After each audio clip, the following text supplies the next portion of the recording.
Hello,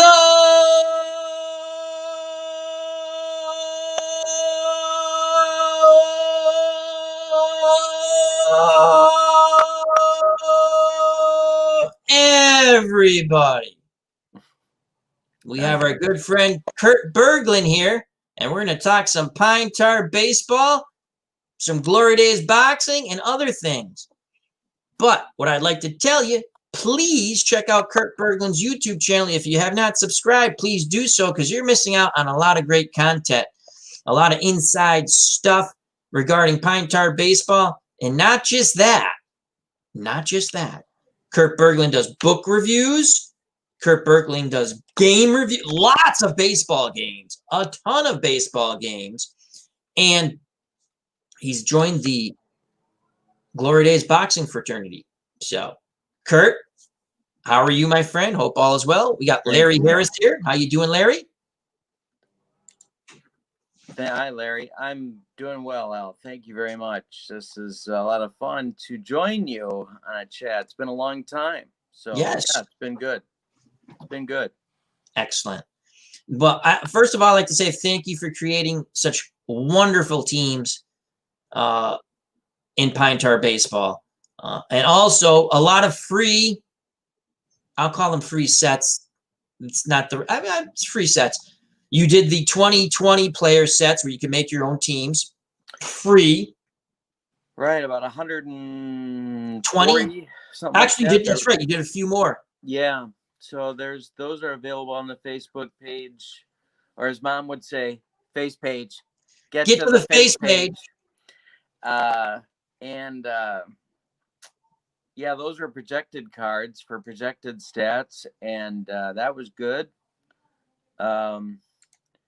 What else is on there for free? Negro Leagues, we just did 45 free Negro Leagues cards, and then I released 9 more so that if people wanted to do 3 15 or 16-man teams, they could do that. And working on a franchise all-star set for the Negro Leagues, just like we did for the traditional major leagues. And about halfway through that.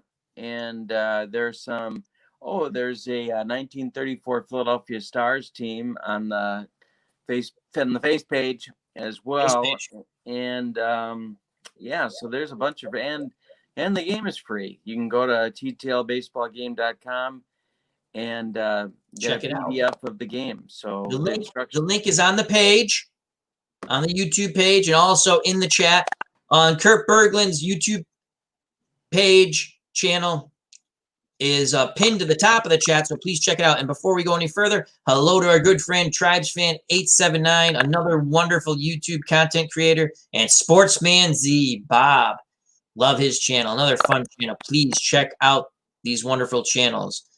Kurt, now you guys give away a lot of free stuff, but there are also some really wonderful sets and seasons that can be bought at a very reasonable price. And again, the links provided for Pine Tar. Life is good. I always mess this up. What's the site's name? Well, the website is ttlbaseballgame.com, but you can also find it live. I messed this. I'm gonna have to look it up again. And the link's on the page in the chat. So let me go to that. Let me just go real quick. Brain cramp. I know. I do the same thing. Here we go. Pine Tar baseball. Life is sport. Life is sports. And definitely check that out. And here we go. Let's put that right here. That's for Pine Tar baseball. Life is sports. A lot of fun. I enjoy the great team sets. I really have. I've showcased the game on my channel. I don't do that unless I like the game. I wouldn't have you on. You're my friend.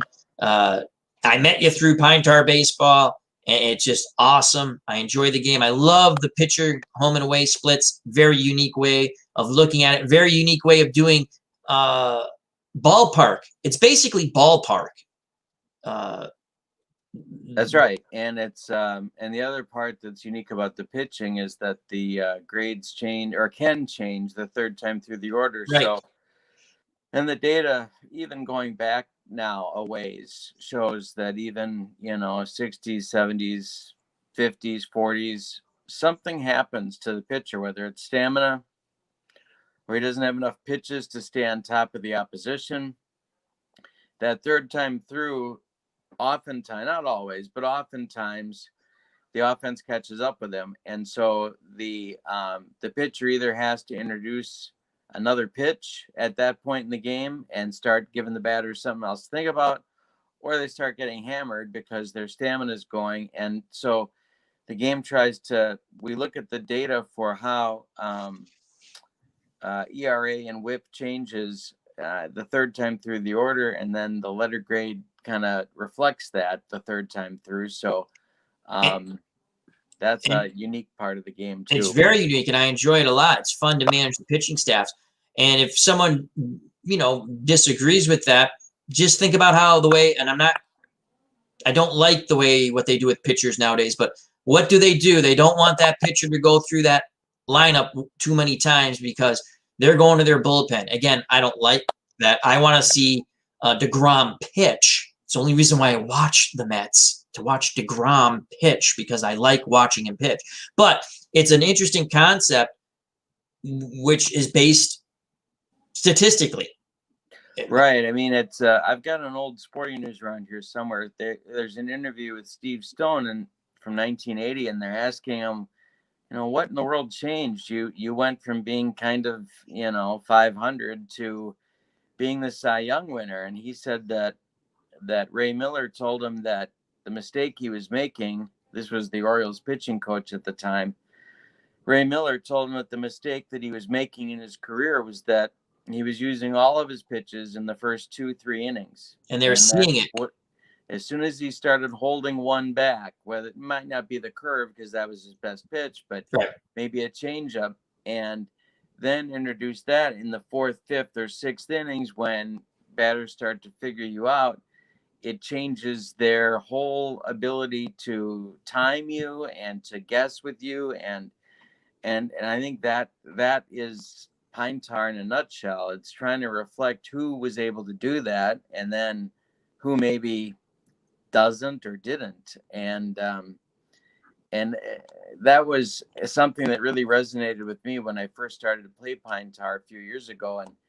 And I think about that a lot when I'm rating pitchers who, drop 2-letter grades, and in the course of a game, and you're thinking to yourself, what in the world was this guy's problem? But it's about thinking about how you pitch, and some people have just been better at it than others. So no, absolutely.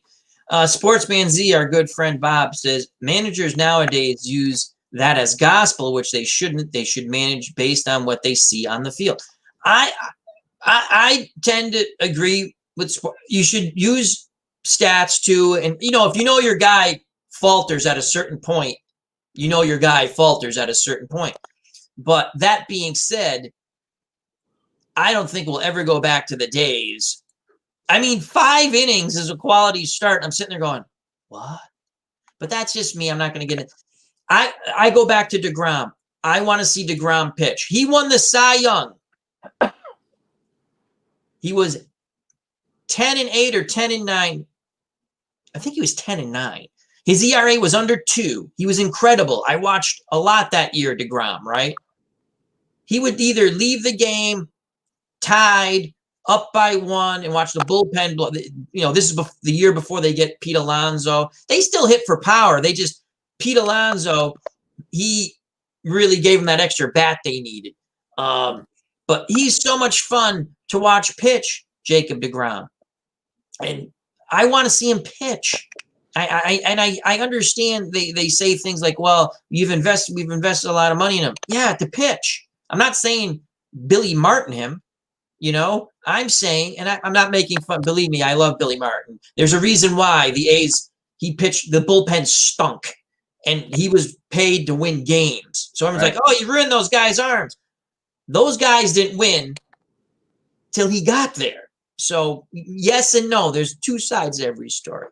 But yeah. What are your thoughts before we get into your new projects and talking again about the Negro Leagues that you're doing, Negro League players that you're doing? What are your thoughts on the way pitching is handled in baseball modern day? What are your thoughts on that? Well, I mean, part of it is obviously financial because teams invest so much money into starting pitchers that they want a multi-year return on their investment, and that makes sense. And if we look back at the pitchers, like when I was young, like in the 70s, and starting to understand and learn about baseball, it was clear that there were some back then who could handle a heavy workload every 4 days and could do 250 innings or more in a season. And then it was clear that there were some, after doing that for a year or two or three, burned themselves out and couldn't do it anymore. And so there's that part to it. You know, people talk, like, for example, and this is an extreme, but let's take Fidrich. Fidrich was ruined. I mean, Fidrich's career, based on his strikeout records, probably wouldn't have been awesome, but he should have lasted longer than he did. And the reason that he didn't is because Ralph Houck just didn't take him out of games. And so also, just because I'm a Fidrich fan, another thing, you're right. When he got hurt, he actually got hurt shagging fly balls during batting practice. Yeah. And he was so afraid that they would send him to the minors and replace him that he just didn't say anything. And then when he hurt his arm, I'm trying to remember how the story, because he wasn't using his legs as much. Right. And that's when he hurt his arm. I remember watching that in Sports Century. He was taught ESPN when they did. But yeah, the thing with Fidrich, great point there. But people, the only time they packed the ballpark in 1976 in Detroit was when Mark Fidrich pitched. That's right. And so, and again, you know, there's a business side to it, and I get that. Yeah. That's fine. The game is different, and I'm trying really, really hard to appreciate what the game is right now, and I'm struggling with it. I gotta say, too. I don't want to be the old man yelling at the kids to get off his lawn, but no, you're not. At the same time, it's tough. The other quote that I think about is Whitey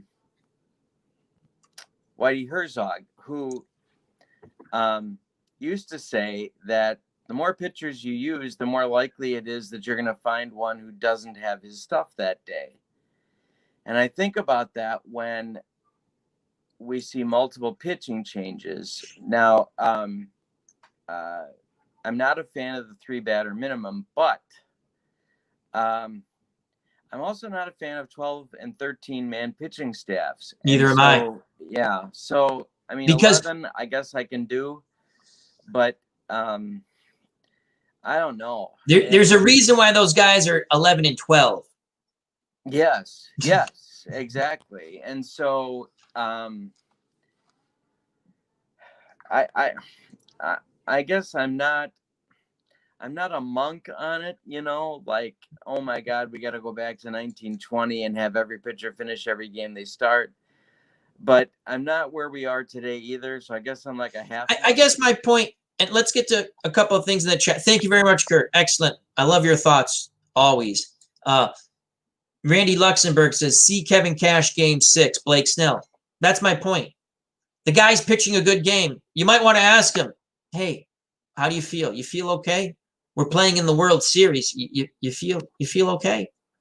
But that's another thing though, that's about managing. And I really feel like nobody talks about this either, but I really feel like if we're going to talk about it in terms of options, like in terms of strategy, if managing used to be like this, in terms of available strategies that a manager could choose from, now it's like this.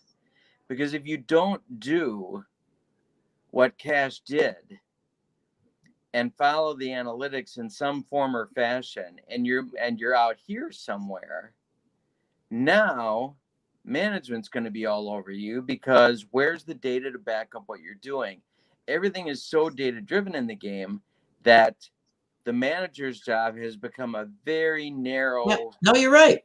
And I think people are missing that, and it's taking away judgment, and it's taking away creative decision making, and just like backing up the person that you have hired to do this job, to make a call, to make let the person manage. Yeah. And so I just wonder, like, what if the reverse had happened? Suppose he leaves him in and he gets hammered.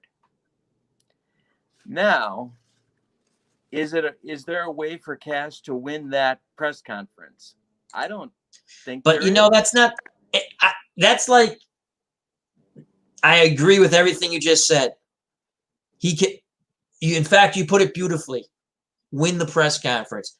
He said, "Listen, I did what I'm supposed to do. The numbers say I'm supposed to do that. It just didn't work out.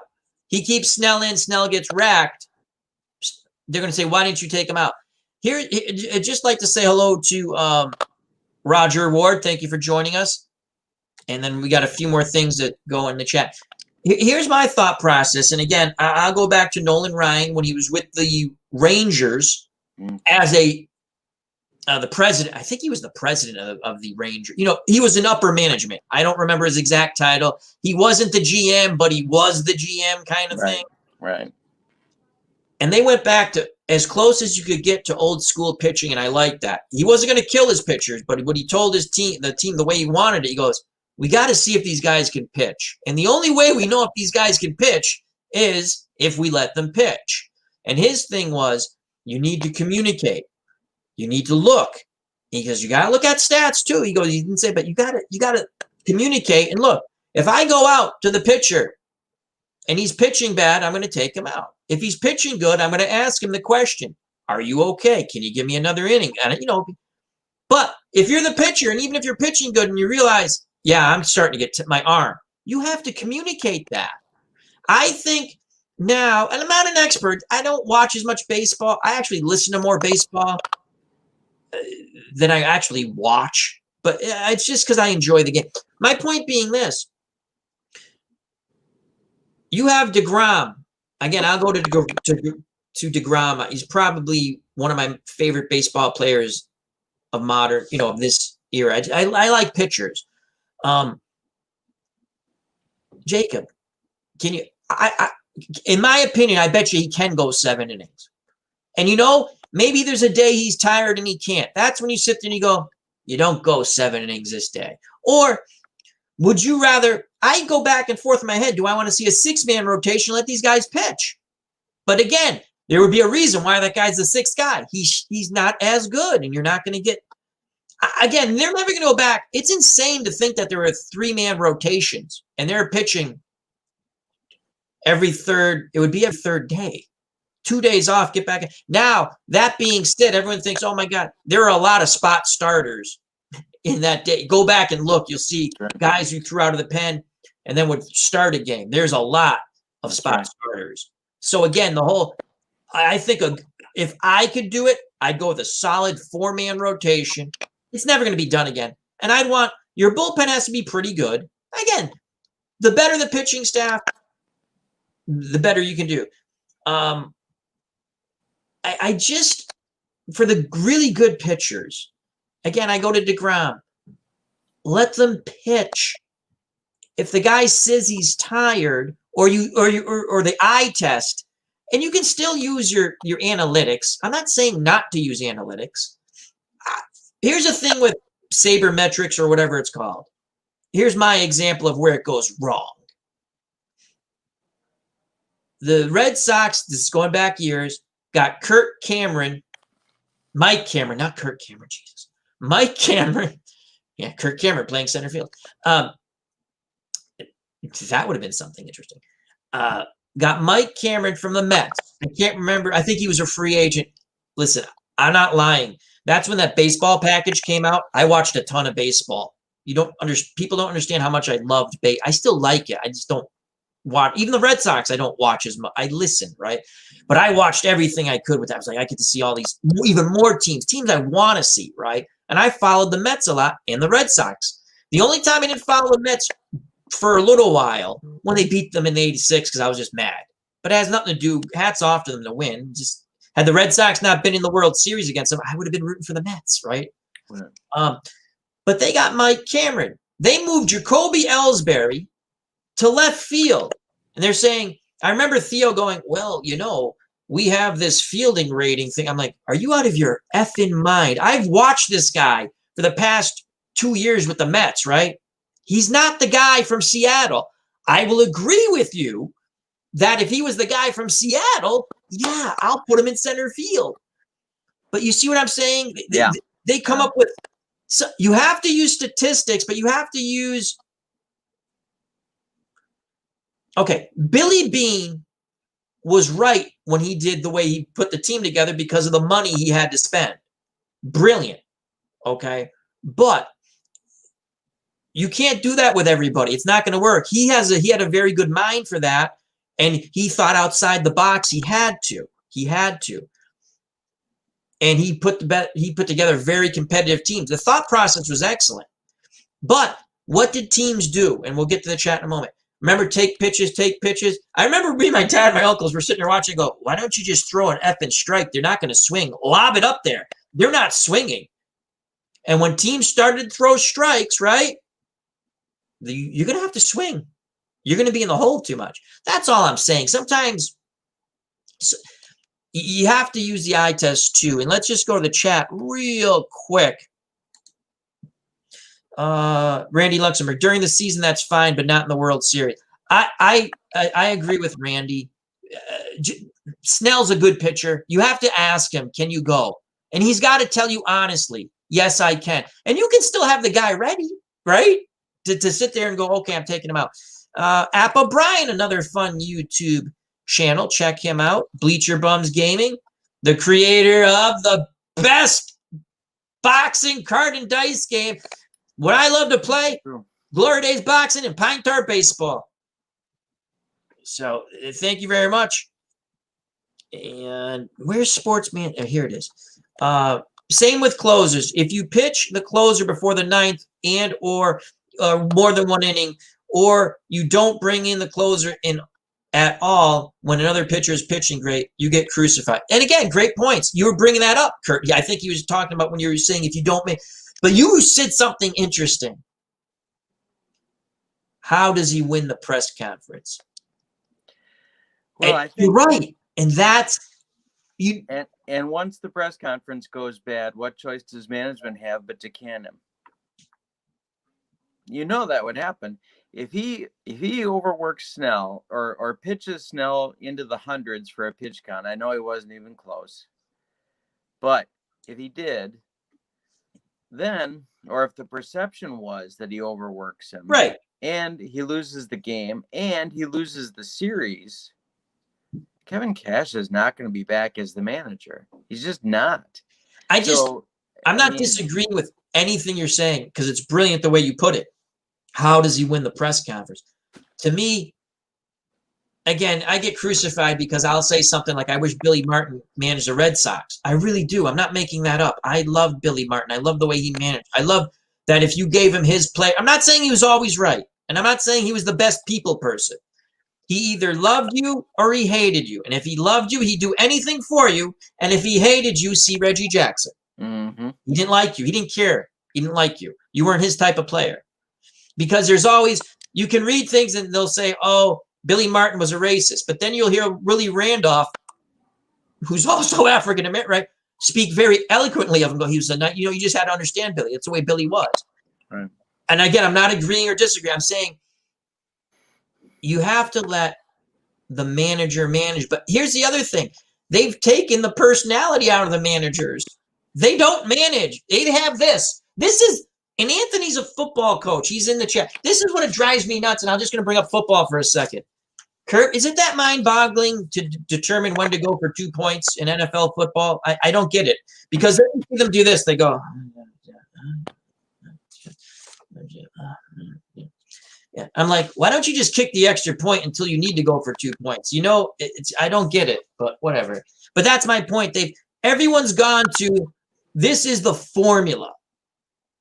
You know what the formula is in baseball? Win. Al Davis, again, I'm not a Raiders fan.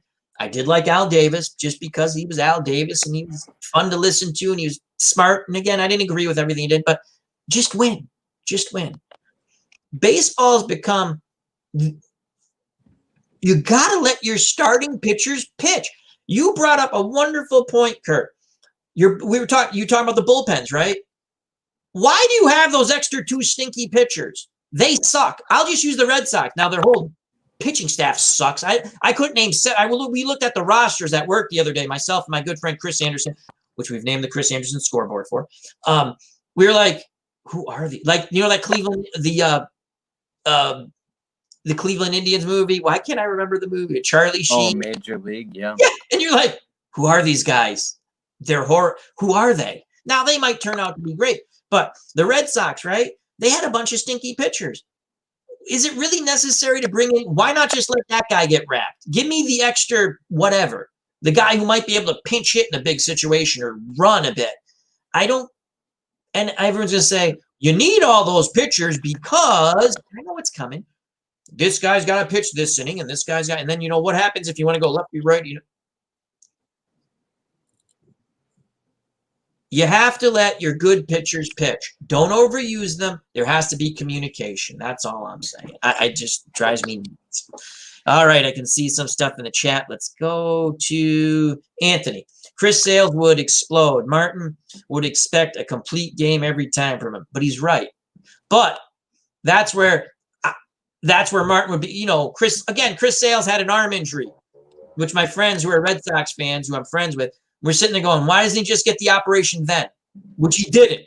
And then we're like, you know, he's going to get the operation. We shut down for 2 weeks. And it was. So. But the torque they're putting on their arms is different too. And that's the other thing that I think that, like, give you an example, like Ken Holtzman, for instance, would throw 290 innings in a year, but he did it very, very, very effortlessly. And he threw, I'm thinking low 80s, maybe mid 80s most of the time. He was trying to fool you. It's not this full body effort that is required now to try and blow the ball by hitters. And so the human body can only do so much on that. And so it's a little bit different as an activity than it used to be. So I get that part of it, and I'm sympathetic to that part. And certainly it would lend itself to, you know, high school pitchers getting Tommy John surgery. What is that? And so that's clearly insane. Things have changed in terms of what the human body can do. But having said all that, unless we're going to keep 27 or 28 man rosters, if you're going to have 12 or 13 pitchers, that means you are making a conscious choice that a position player can't help you win nearly as much. I think they're wrong. That's just my opinion. I mean, if it's 27 or 28 guys on the roster, then okay, maybe not. Maybe then you keep 12 or 13 and you're covered in the position player area. But if you're not, if you're only at 25 and you're keeping 12 or even like in some cases, I know the Brewers over the last few years have had weeks where they've had 11 position players. Well, okay, that means that you're saying that your position players are on such a level that the 14th or 13th or 14th best pitcher in your organization is still more valuable. That means if you have 11 guys, position players, 8 are on the field, right? That leaves you 3 guys. You're not using your backup catcher. That leaves you 2 guys. This is a National League team. Right. And it wasn't all the time. No, but I'm just saying. But it was a lot of the time, and 13 has been the norm for Craig Counsell. So that's a short bench. That's a very short bench. Not a lot of options there. Right. To the 2-point conversion, our good friend Anthony, again, who's a football coach, there's a standard chart for 2, and it is overanalyzed, to be honest. You need to coach by your gut in accordance with what is going on in the game. That's what I've said. I go nuts watching football going, why do you – I get it. Your kicker missed the extra point. I get that. You're pissed at him. He's John Smith to you. I get it. Why make up? You might not even – a lot of times if they did the math, you're sitting there going, what was the playoff game that just – I can't remember.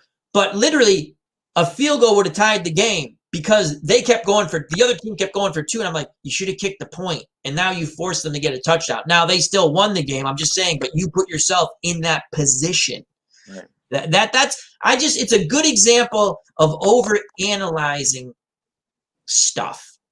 And with – I go back to Nolan Ryan when he was with with the Rangers, the Texas Rangers, as president of baseball or operations or whatever his title was. When he had his pitchers, he wanted the team, and that started in the mind. I want them to throw innings, but his thing was, but you have to communicate because he didn't want guys getting hurt. But he goes, they're never going to build up arm strength or learn how to pitch if you don't let them pitch. I could go on forever. I just want to see, am I a fan of the 3-batter rule? Not really. I really don't care about that. I understand why they're doing that because they're sick of but they're not doing that because of that. You know why they're doing that? Well, maybe it speeds up the game. I'll tell you what speeds up the game. I'm not even going to talk about the commercial. I'm just going to say speed up the game. Get in the batter's box. Stay in the batter's box. On the mound, throw the ball. Or pitch, I'm sorry, not throw, pitch. It's very simple. Very simple. I'm not a fan of the 3-batter minimum because you're taking something away from the manager. Maybe he set up something and he's supposed to try to win the game. I also don't like seeing constant switches, but that's baseball. Now you have people saying, should they get rid of the shifts? I have friends who say, get rid of the shifts. I can't stand it. You can't have There has to be at least 2 guys on each side of the infield. Okay. Then my theory with that, again, if they did get rid of the shift, I'm not going to say, oh, listen, hit the ball the other way. Bunt, do something. Everyone's a pull hitter. Everybody's a pull hitter. The second baseman whatever. The guy who's hitting 210, he's a pull hitter because he wants to hit. I'm going to hit 210, strike out 157 times, and I'm going to get my 25 homers and knock in 70. That's what baseball's become.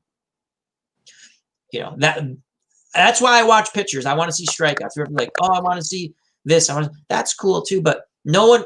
The hit and run. When's the last time you've seen someone hit and run? No one can do it. No one can do it. The whole concept is just to move, to get the guy in motion. I used to love the hit and run when I was a kid. Get the guy in motion, and the other guy slap the ball. Try to slap the ball to the vacated space from where the defender is going to cover the bag, right? And it was a fun thing because that was fun. It was go. Why do I love Billy Martin with the Oakland A's? Because he played go-go Billy ball. And all it was an extreme, people have said it, an extreme version of small ball, but it was Billy ball. He got people excited to play or to watch. Steal. And again, not every team's built that way. But I watched a Sunday night game 2 years ago, Red Sox Yankees, and it was ESPN, and Alex Rodriguez was like the special guest commentator, and he was really good. I was surprised how good he was. He's pretty good in the studio show, and he's funny, and he makes fun of himself, and I get that. But, sometimes good players aren't really knowledgeable about the – you know what I mean? Like they play it, then, yeah, okay, I play baseball. When I listened to him talk, at least on that night, you could see the love of the game and like the strategy. And he's watching the Red Sox. He goes, why did that guy do that? And I was with Nurse Teresa. We're watching at her house then. And I'm sitting there going, listen, you got a guy up who can actually possibly put a bunt down. You're down by 1. Move the guy over. You got the big bats. And he said the same thing. And then he goes, then with 2 strikes, he goes, you got to get that ball down to the right, to the right side so you can move that runner over to third.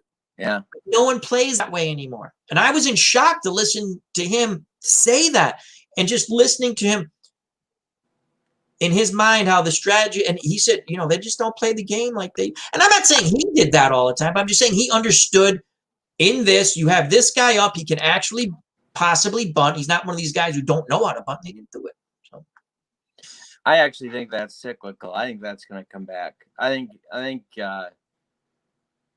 hitting against the shift will become a thing. It's just slow in happening, but I think but right, Kurt, if okay, we'll use like a lefty. He's up, he's a pull hitter. They put the third baseman behind at short. They move him to short. That's the shift. Second baseman. And then the guy gets an outside pitch. I don't know what kind of pitch, mind you, but I know it's an outside pitch, especially after you see the replay, right? Right. And you could see him turn his, try to pull the ball. I'm like, why are you trying to pull the ball? The whole left side, all you got to do is hit a line drive. You have a single. Now, Ted Williams always said, like, I could hit against a shift, but I'm going to hit through it. But that's Ted Williams.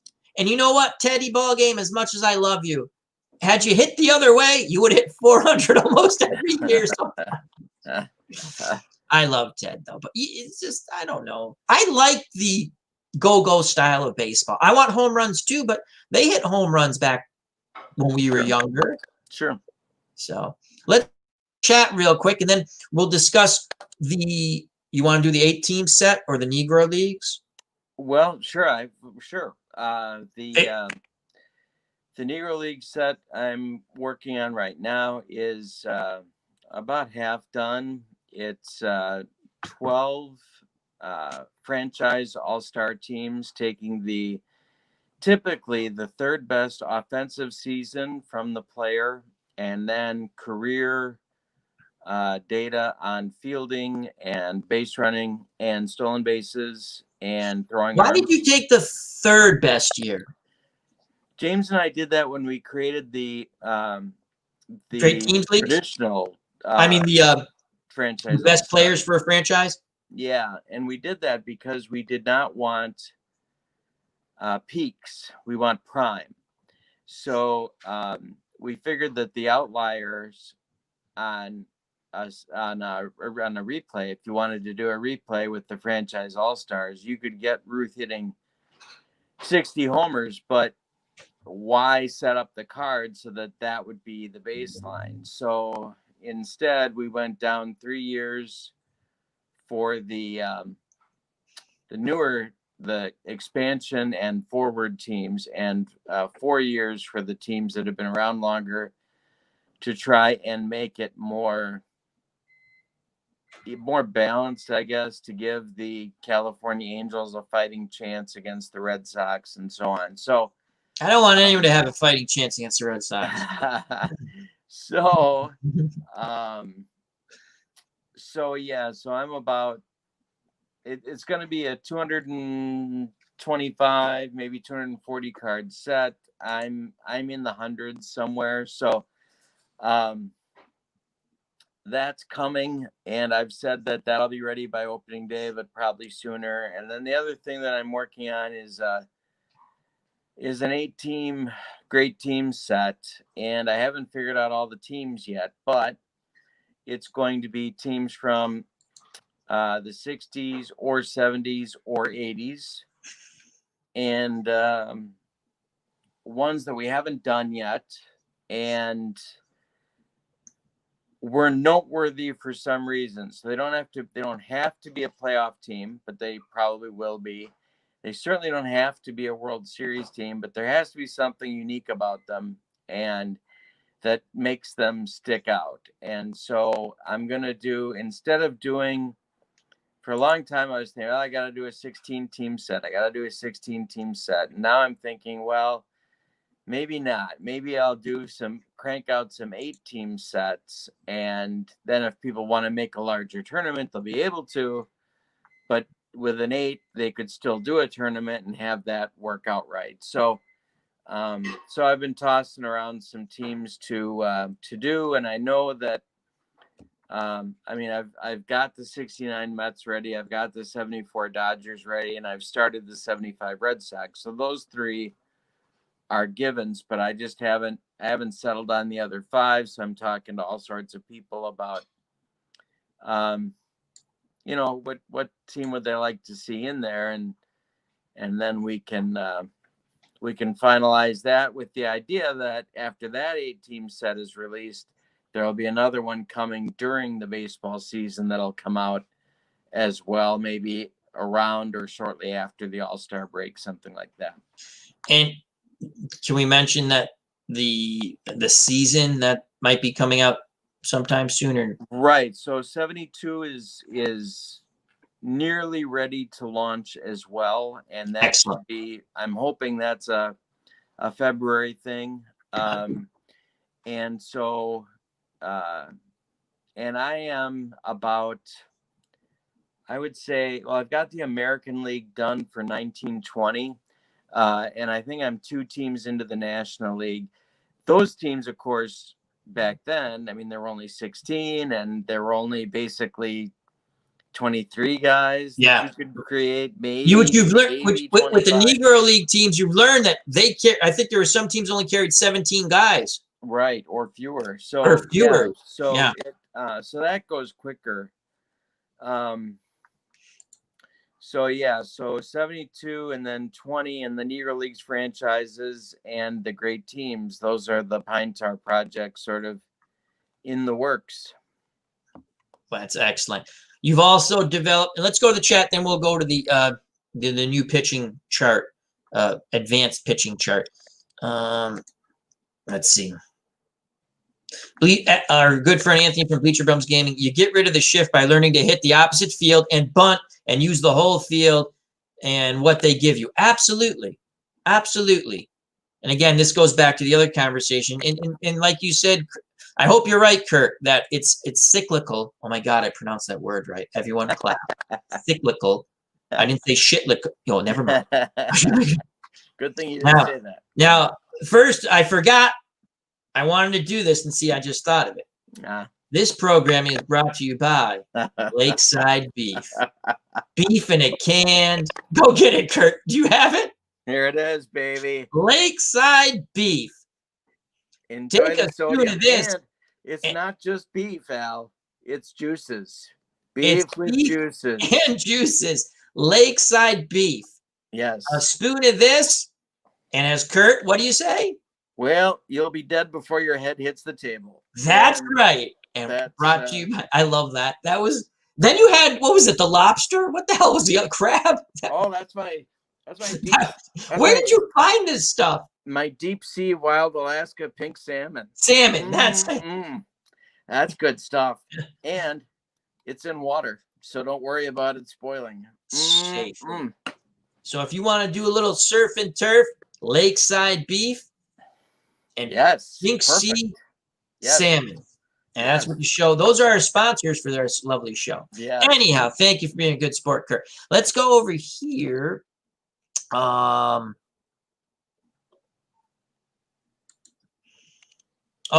hi, Alan Kurt. What's the latest on the Mets replay out? Well, we've won 8 games in the 62 replay. I posted on I posted on some Facebook group pages I belong to, and the closer I get, if I ever get close enough to 41 wins, and that's the whole object, get 41 wins, I'll start putting some on the channel. I can score runs. Again, I'm not playing as played. I'm using as played rosters, I'll say. Whoever's available to me that day, I make my own rosters, my own pitching decisions.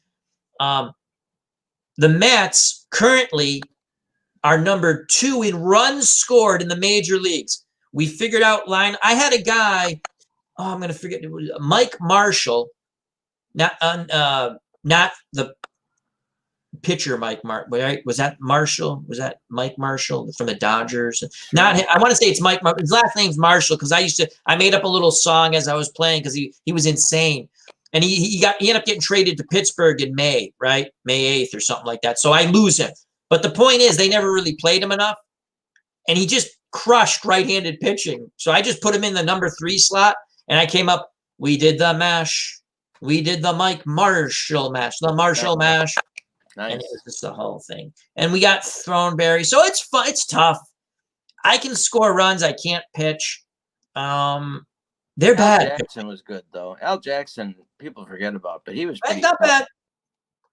He's not bad. It's just, again, you don't, I'm using Action PC Baseball. Again, it's something, it's fun. I'm not saying it's real. It's a game, people. Right. Again, play the games the way you like. Yep. You know, I'll tell you my pet peeve, a comment I hate. And the person's entitled to make whatever opinion they want. When I'm sitting there going, you'll see someone, my God, the person's playing a game. They want to share it. Someone goes, well, you should have brought so-and-so in. Some people play it exactly the way it is, and that's fine. But other people, they're playing the game. You know, you can play your game the way you want to play. If you want to put pitchers at all the positions, you can do that. I'm not recommending it, but if that floats your boat and that's the way you get your jollies off and you're not hurting any human beings or animals, go for it. Like, yeah. You know, so let's go back here. Our good friend Todd, aka Wardrobe Plays World War II. Check out that wonderful YouTube channel. He does the miniatures. It's really cool. I got to catch up on some videos there. Anthony's up for some lakeside beef. He says, oh my God, that's disgusting. Our good friend Steeler Fan 1933, aka Matt. Thrice Cerrone, a card collecting treat. Check out that wonderful channel. Dave Marshall. Yes, I knew it wasn't Mike. And he, when he went to Pittsburgh, when he left the Mets, again, it's make believe, people. But he was like one of the top 5 hitters in the league. I was like, I kept wondering how cool it would have been just to play it out with him because he was nice in that 3 spot. He just was nice. I have Marv Throneberry now. Mm-hmm. You know what's funny? Again, this is not about the Mets replay, but what's funny when I do these types of replays, and again, it's been all offline. You get used to playing with the players a certain way, and then when you lose that one player, you're like, wow. And I knew losing that one player because I did the Mets 77 replay. Most of that, we did play a lot of it online. When I lost Felix Mian, yeah, that destroyed everything the way I played offense because I put him in depending on righty or lefty. I want to say against lefties, he hit a little better, but he was a good hit and run guy. He made contact, and I was hit and run all the time. And when I lost that, my offense just went. So, just a lot of fun though. Yeah. So, that being said, Kurt, you've come up. We're going to talk a little more Pine Tar, then we'll do a little Glory Days boxing if you want. Yes.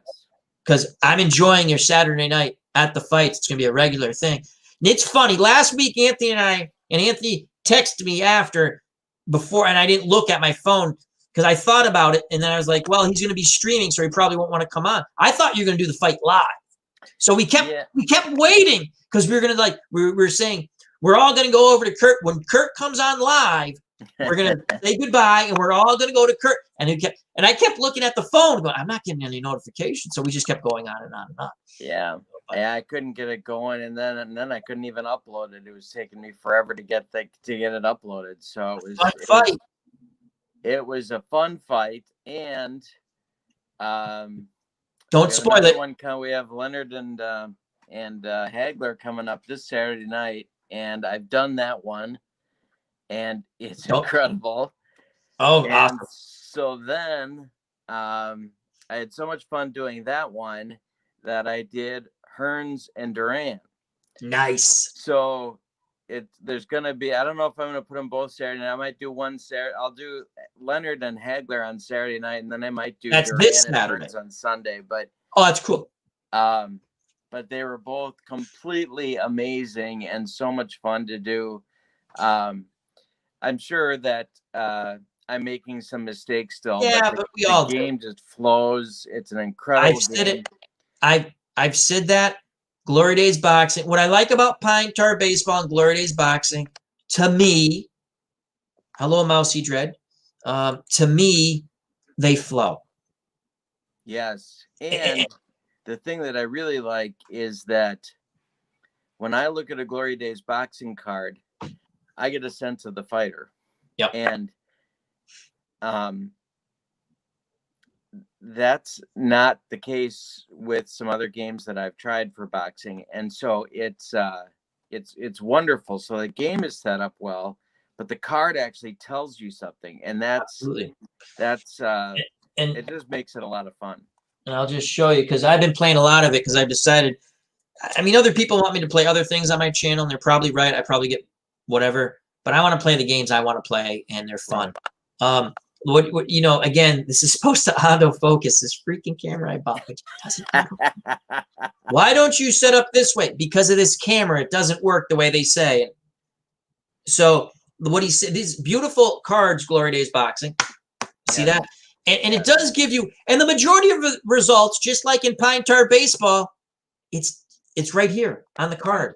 Right. And then there's one chart, 2 charts if you count the judges chart, if you're not using the generic judges. And here's an example of Pine Tar Baseball. Now, this is the 1979. I don't think you can, I think they're only PDFs now. I think the last time I looked.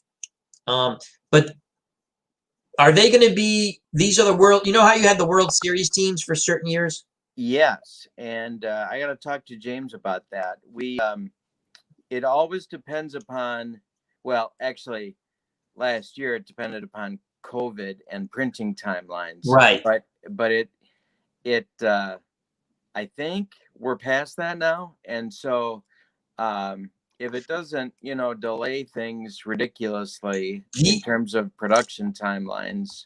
I just want to say, Kurt, all the all the Pine Tar cards are not nice card stock, but these were my favorites because I didn't have to cut them. I still have other, not just Pine Tar, but other, I'm not mentioning the names of the games, which I like, but I'm horrible at breaking, cutting things. And I almost went to remember how James wanted the gameplay? Just look at the sheet. I tried that. I can't do it though. I can't do this.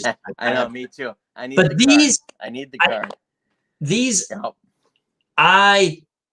like, this set is like a deck of playing cards. It's just, they're beautiful. And I love this. And again, it's probably,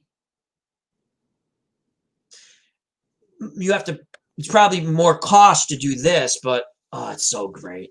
And they're so beautiful. So yeah, they are. They're different. You're not getting those anywhere else. That's no, you're not. Yeah. Baltimore is so much fun. I just love them. And the card quality is good. The game is fun. And our good friend Anthony from Bleacher Drums Gaming says we need to do a pre-fight show. Absolutely. Oh, that'd be fun. That'd be great. With what we were going to do and again, I know I just said it was funny because I kept checking the phone going, he's not on yet. So we just kept going and going, which worked out all right because I'm trying to convince Anthony his next game should be wrestling. That's all I'm saying. Oh, okay. So, because I'm an old school wrestling fan. But oh, sure, me too. Channel 18 in Milwaukee, the Crusher. The Crusher. Baron von Raschke, the Claw. Yeah. Oh, yeah, absolutely. I could never figure out why the person stood there and let him. Yeah. But you it can't didn't matter. Any questions. That's amazing. I was just watching when I was setting this up. I had on the side, actually on my phone, I was listening. The old school WWF, right? Yeah. From Madison Square Garden. And you know what I missed the most? And we're not going to make it in we'll do a little wrestling later, but if we were still, listen, I knew it was fake by 82. I'm not stupid, right? But they still called it, right? They still called it like a sport. And I was like, I like it. And they had 2 ham and eggers to start off this Madison Square Garden card. And I don't even know who's going to win because they're just ham and eggers. It was a fun little match to watch. And I enjoyed this. I've tried to watch wrestling again. I'm the old guy now going, get off my lawn. Yeah. I hear you. Anthony from Bleacher Drums Gaming. I want the game to be super flexible. So all the rules are very open. Hopefully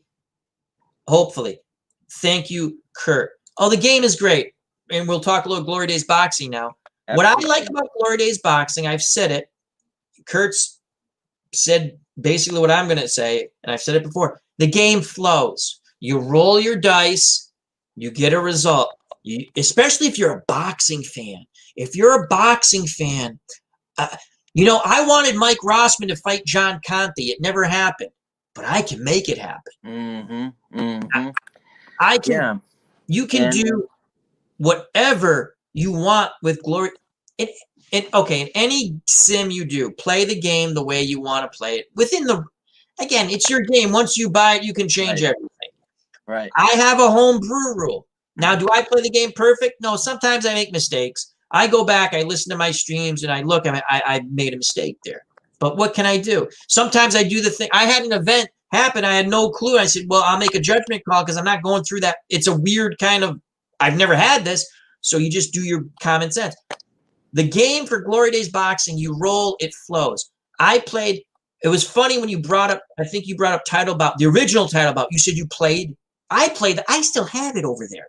Oh, right? yeah.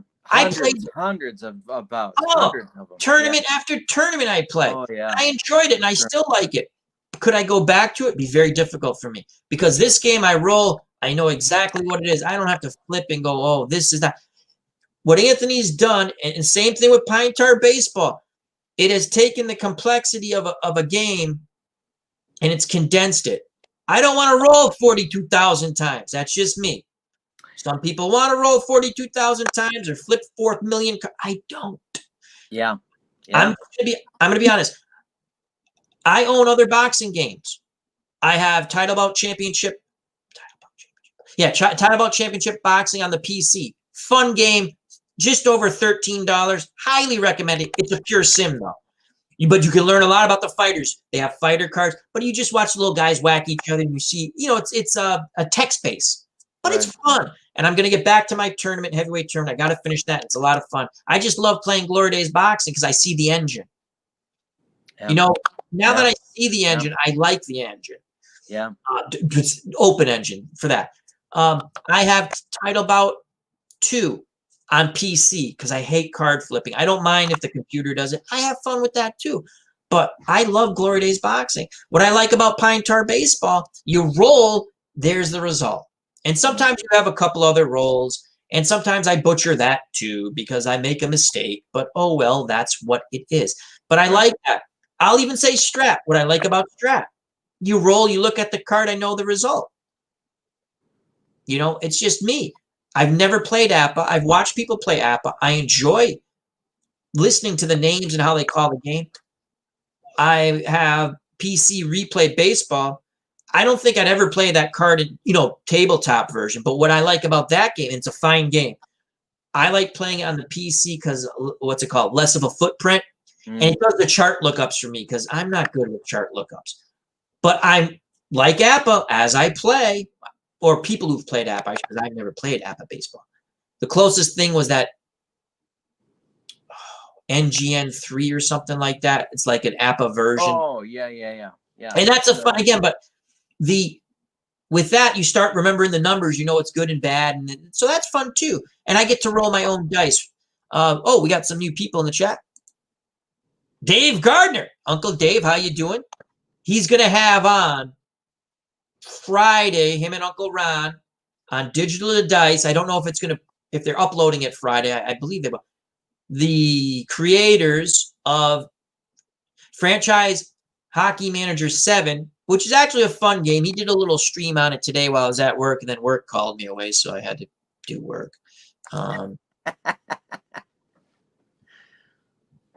For the Mets. Yeah, I'll put that up after.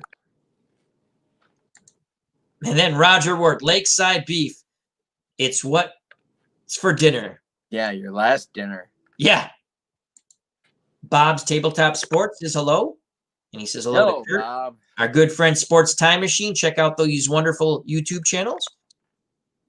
Excellent. Thank you very much. Recording tomorrow night. Excellent. So you got to check out Digital Dice. You see that? You see how much I use this coffee mug? There's like coffee goop, and it's delicious. I never clean it because I lick it later. It's kind of gross. Yeah, a little But, bit. yeah. So, yeah, Glory Days boxing. So, do you want to do a pre-fight thing? Yeah, that'd be fun. Okay, we'll set that up. Yeah. I have before I did the fight, I watched the Leonard Hagler fight twice, and I watched the Jim Lampley HBO show to kind of get to kind of remember what was going on in 1987 and get in the flow of it a little bit. And I said this in the video. I watched it with a couple of Hagler fans, big Hagler fans. They were very, very, very upset at the outcome. But I'm going to tell you something. I'm a big Hagler fan. The first time I saw that fight, I was pissed. Then what I did, when they showed it over, I shut the sound down, which I don't like to normally watch because I like to hear the crowd. I usually tune out the announcers because they can make you. And I watched. Leonard, yeah. I think so too. And he won the fight. The other thing that impressed me, especially the second time I watched it again, was that Leonard hit a lot harder than I remember him hitting. No, and I felt at the time like I was a weak vote for Leonard when it happened at the time, but I feel like he won, having watched it again now too, and feel free if you're a boxing fan or your opinion, throw it in the chat. You know what I thought Leonard did, and again, I'm not a Leonard fan. Never was. Okay, you know what I didn't like? Here's when I didn't like Leonard. I shouldn't say didn't like. There is a fighter. He was a decent welterweight, not a great welterweight. Decent. Pete Ranzani out of California, right? I liked him as a kid because you're ethnic. He's same ethnicity as me, right? And he was fun. The few times you got to see him, he was an action kind of fighter. Not the best. He was a quality. He was a top 10 guy in the day. Not right. I remember when Pepino Cuevas reading when he got wrecked by him, and then watching it over, and I'm like, yeah, Pepino Cuevas wrecked him. And then he fought. When Leonard beat Pete Ranzani, he just beat him. So he was like, oh, I hate this guy, right? But he's good. I'm not saying that. When Duran beat him, I was like, yay, Roberto. But what Leonard did brilliant in that fight was, one, the fight, he got every advantage in the negotiation because people might forget about this. Hagler wanted that fight so bad, he agreed to everything. Because Hagler's animosity towards Leonard is this, if people don't know. Marvin Hagler's first professional fight, how much did he make? Don't say it yet. Don't guess. In the chat, how much did Marvin Hagler, first professional fight, did he make? Yeah. Would you say it was $100 or more?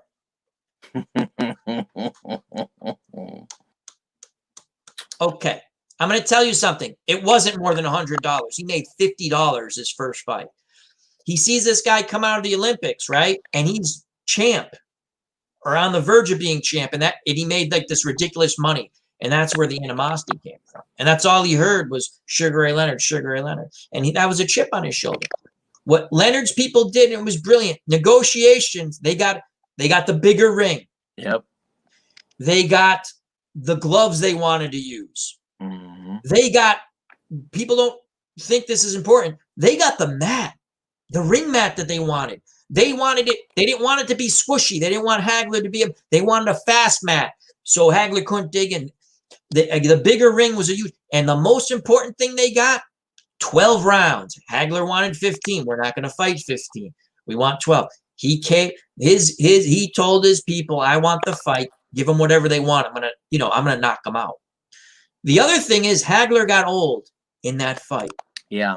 He missed more punches than I've ever seen him miss in any other fight. Well, and people don't by like 20% compared to Leonard. I mean, it's one thing if you're missing here and there, but if you're not even hitting on 30% of your punches, and Leonard is hitting on almost half of his, That's a significant difference. And I know that, well, the Hagler people say, well, Leonard is just pity pat with his punches. Well, if you watch the fight, he's not pity pat. No. And he would always rally at the last 30 seconds. That's what the judges remember.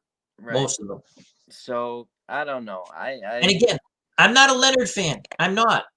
I rooted that. I wanted Tommy Hearns to beat him the second time. He did. They called it that was a BS draw. But that's what I really. It has nothing to do with Leonard. It's the judges, the way they jump. I'm sitting there going.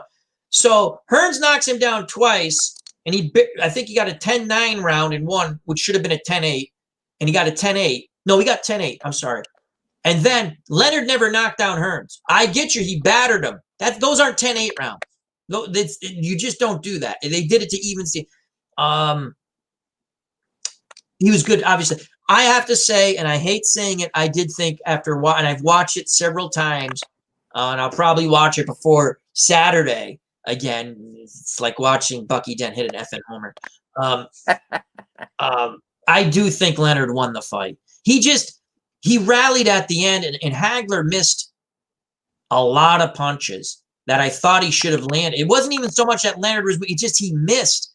He just was off by this much. Had he fought anybody else, he wins. But he fought Leonard, and on that night, Leonard was the better pugilist. The other thing why I've always not been a Leonard fan, Hagler wanted the rematch. Give me a rematch, and Leonard wouldn't give him the rematch. That's, to me, babyish. You're going to make even more money, and you don't want to give the guy the rematch. Hagler asked for the rematch for months, and then finally said, okay, I'm done. I quit. I retire. That's the only fight he wanted. Because Hagler probably saw the mistakes he made, and he says, I want one more crack at it. And he didn't give him the rematch. Again, I don't know the negotiations there, what was going on, but that rematch would have made a ton of money, and Leonard did not give the rematch. Leonard gave rematches when he thought, again, he did business-wise. He thought he was going to beat Hearns the second time, which he didn't. They called a bullshit draw. And then Duran was, he just outboxed him. They fought at super middleweight. It was a really dull fight. But I'm looking forward to it. I'm excited that you're excited about Glory Days boxing. You know what that game did to me? I always followed boxing, even when I, not as much, but I followed it. I wait to play the game, and I wait to watch boxing. No, good fight. I actually got it. I pay for an app, so it's called The Zone, and I get, certain fights, and I'm happy about that. So I do. Thank you, Anthony. Yeah, and the other thing it did was I'm putting together my old boxing magazine collection. And I used to. Did you get KO too? Yeah, and I'm not going to get all of them because I sold them back when money was tight, but I'm putting my collection back together, and that wouldn't have happened without Glory Days either. So it's a lot of fun. Our good friend, Steeler fan 1933, aka Matt, huge Glory Days boxing proponent. Al, my federation, I've had 298 complete bouts and 10 no contests. About 20% have been quick play, and I am sure I make an occasional mistake. It's going to happen. Yeah, that's true. Here, I'm going to actually. I tried the quick play. It's good. I like playing it out. And again, please, if you watch one of my streams and anything I do, they go long. It's what I do. Don't judge the game on the way I can play in a night, Glory Days boxing. If I'm on a roll and my mind's, and I'm listening to, like, say, Kurt do a stream or something, or Dave Gardner, or anybody, I can play 2 to 3 bouts in a night, coming home after work, depending how I feel. Pine Tar Baseball, I can play a double header, again, after work. Please do not strat anything, PC games. I interact with the chat. It's just and other people do also. it's the way I stream. One time I tried to stream quick, and I was like, oh, I did that in like this was when I first started. It's horrible, but I go back and look at stuff I did. God, not that I'm good, but I'm saying, wow, that was much worse than now. But I did it, and I was like, that wasn't even fun. I was more concerned about quick. But so please don't judge any of the games that I play by my streams on the length of it. You can judge it on the enjoyment I get. So, and that's all I'll say on that. That's fair. The thing I used to get KO magazine. I got boxing, and then I think there was a World Boxing that was every 2 months or 3. It was yeah, that sounds familiar. Yeah, and I would get Ring magazine once in a while too. Sure. My favorite was KO.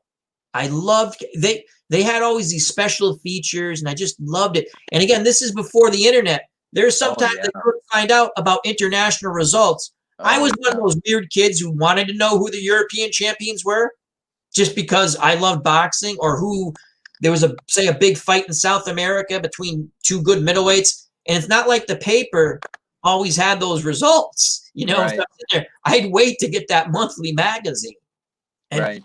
It was so much fun. I loved them. Yeah, I was because I was reading that stuff too. I knew who Richard Dunn was before he fought Ali, and so I mean, it's that kind of geeky, nerdy stuff, but it's fun. It was a different time when those magazines delivered the information you couldn't get anyplace else. You're right, and it's just like Nat King Curry Lafort, who actually has a beautiful singing voice. I don't know if his YouTube channel still up. I'm not joking. He sang a Nat King Cole song on his channel. He does a wonderful job. He says, every time I watch the fight, I give Leonard 9 to 10 rounds. Hagler was always better in returns. Look at his record. Monroe, Watts, Antifermo. Yeah. I know what he said, because I just told you. I thought Leonard, after the first time I watched the fight, I was very passionate Hagler. So to me, I'm like, oh, he got robbed. And I said, you know what? Let me sit and watch the replay. And I remember this before, I turned the sound down and I watched it a couple of times. You could watch it on, I think HBO was when they got the rights, they were re-showing. And you could watch it. It would be on. I would turn the sound and I watched. I was like, he won. And I still don't like saying that. And I'm not saying if someone thinks Hagler won, they're wrong. I'm just saying I in my opinion. And I'm not a Leonard fan. I'm not a Leonard fan. I'm not. And since I've watched, and in rematches, Hagler was better. It would have been interesting to see. It never happened. But you know when it's going to happen? This coming Saturday on Kurt Bergland's channel. So please subscribe. The link, it's pinned to the top of the chat, his YouTube page. That's right. So, and then yes, Hearns and Duran. And Hearns and Duran probably Sunday. And we're gonna set up a pre-fight show. We maybe it's not gonna be the bout right after, because is it uploaded already to go, or I gotta splice it together a little bit, but okay. It'll be, yeah. But, yeah, whatever. But that's gonna be a lot of fun. What have you? The interesting thing with me is I go back and I look at some of these, like Anthony will bring up to me, not to me, but I mean he'll bring it up, and then that makes me think. I think come out right. The like he'll say, oh, like the 80s and the 70s. I'm like, yeah, 70s light heavies, late 70s, early 80s. I remember watching those fights as a kid on TV, and you're sitting there going, they were Marvin Johnson, Matthew Saad Muhammad, Mike Rossman against Victor Galindez. Here's a funny thing people don't remember, and I didn't remember either because I was a kid, but I was looking up. I was a Mike Rossman fan. Again, not the best. Again, when you say something like, oh, well, he was, you know what? He was world champ. You can say whatever you want. He beat one of the best light heavyweights. On that night, he was world champ. Right. He was supposed to fight. He defended his title once against an Italian. Could have been he was an Italian boxer. He could have been a European champ in Philadelphia. So he defends his title once. He's supposed to fight the rematch with Galindez. And this I forgot. And then when I read about it, I was like, oh, yeah, I remember that. He's in the ring. Galindez won't come out. They don't like the judge, one of the judges. They won't come out. He never came out. So Mike Rossman's standing in the ring waiting, and he never came out. And there's no fight. My point is, then Galindez beats him in the rematch. I thought Victor Galindez was an a-hole. And reading about him, it just, in my opinion, confirms he was an a-hole. If I don't understand how the boxing, WBA, WBC, I don't remember. I think it was WBA title, but whatever. That version of the title, you had a guy refuse to come out into the ring because he didn't like the judge. When they know that's the judge, that they weren't changing the judge, he stayed in the locker room. How do you give that guy a title shot? You still make Rossman fight him again. Yeah. I mean, that is amazing. That is and again, amazing. I might have some of the detail, but the gist of it is correct. The gist of it is correct. Juan Redmond asks, Pine Tar is great. Yes, it is. When is it back in stock? Hopefully soon. I'm working on a few things. James is convalescing, and but I'm working on some stuff and some ways to get product out. So hopefully soon. Stay tuned. Join the Facebook page if you haven't, and then I'll be spreading the word as I start to figure things out. But I need to make some more progress toward finishing the sets that I'm working on, and then I'll worry about production that way too. Yeah, because James is not feeling well. We'll leave it at that. And if you good thoughts go out to James, everyone. Just positive thoughts. So hopefully you're doing better. I'll leave it at that because I don't want to say anything more because I don't know, Mousy Dread, hi Kurt, I live in the UK. If I order tonight and with COVID conditions, is there an ETA you could advise on? Well, that would, if you're talking Pine Tar, it'd have to be PDF, right? I think that there are a few sets where he still has physical cards and has been shipping. I know that ID Jester placed an order, I want to say 2 weeks ago, something like that. Yeah. And he got it shipped out. So I think it depends upon what you're ordering. So it's a little bit hit and miss at this point, and I have not checked. I should have checked, but I did not check at the website. It may say there, but of course the PDFs he's getting out like right now. So if you order a PDF, that would. I'm glad he brought that up because now it's gonna. And you brought. If I order a PDF, because I keep looking at the '82 season, yeah, and possibly even the '60s season, even though I have the World Series, the 2 World Series teams. Sure. But because it's Ted Williams last year, I go, that'd be kind of fun to play some games, card and dice with Ted Williams last year. And why so many names in that set? It's an amazing set. Yeah. Why give money to someone else when I can give it to quality people? I don't care. That's what I'm saying. Yeah. So if I did the PDF, because again, I probably wouldn't print every team. When you do a PDF, how does it work? I have a general idea. I put the order in for, say, 1960. What is the turnaround time? Well, a couple of people that I know on the Facebook page for Pine Tar Baseball ordered some stuff, and it was within 2 days that James had the code for them to be able to unlock the PDF to be able to download it. So I'm sure it was within 48 hours. And I think that's still kind of what he's working on. I thought that when he shut things down for a while in December that nothing was going to go, but now seems like some stuff is. So I would say for sure 48 hours. And if not, let me know because I know.